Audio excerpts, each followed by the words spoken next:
Hey guys, welcome back to my YouTube channel. নমস্কাৰ বন্ধুসকল, মই মোৰ YouTube channel Pastel Dreams with Video Diaries লৈ আপোনালোক সকলোকে পুনৰবাৰ স্বাগতম জনাইছো। And guys, আজি মই পুনৰ আপোনালোকৰ কাষ চাপিলোহি অন্য এটি বিষয় লৈ। আজিৰ মোৰ বিষয়টো হৈছে কাছ।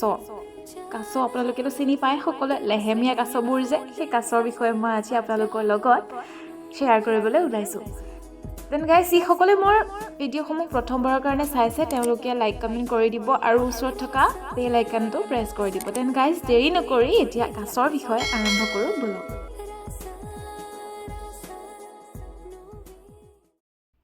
যি লাহে লাহে যায় সিয়ে বেছি দূৰলৈকে যায়। এই ইটালীয় প্ৰতন্ত্ৰৰ ফাকি কাছৰ ক্ষেত্ৰত বহু ক্ষেত্ৰতেই প্ৰযোজ্য। মাটি আৰু পানী উভয়তে বাস কৰা দন্তবিহীন এই লেহেমীয়া কাছবোৰেই হৈছে পৃথিৱীত থকা প্ৰাণীবোৰৰ ভিতৰত সৰ্বাধিক আয়ুসকালৰ গৰাকী। পৃথিৱীত পোৱা কাছবিলাকৰ ভিতৰত গোলাপ গছৰ দ্বীপপুঞ্জৰ কাছবোৰ আকাৰত সবাতোতকৈ বিশাল হোৱা দেখা যায়। এই কাছবোৰ কেতিয়াবা 250 কিলোগ্ৰাম পৰ্যন্ত হয়।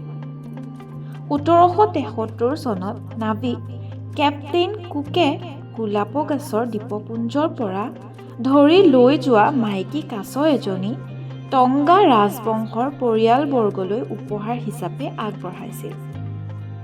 ৰেডিয়েট প্ৰজাতিৰ এই কাছজনীৰ মৃত্যু হয় 1965 চনত, অৰ্থাৎ 192 বছৰৰ পিছত। পিঠিত থকা যি কঠিন খোলাৰ বাবে কাছ বিশেষভাৱে পৰিচিত। সেই খোলাটো দৰাচলতে কেইবাডোখৰ হাড়ৰ সমষ্টিহে।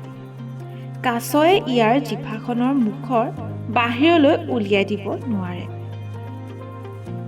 বিজ্ঞানীসকলে ঠাৱৰ কৰিছে যে প্ৰাক ঐতিহাসিক যুগৰ কাছবোৰ আকাৰত 10 ফুট দীঘল আৰু ওজনত 2000 কিলোগ্ৰাম পৰ্যন্ত আছিল।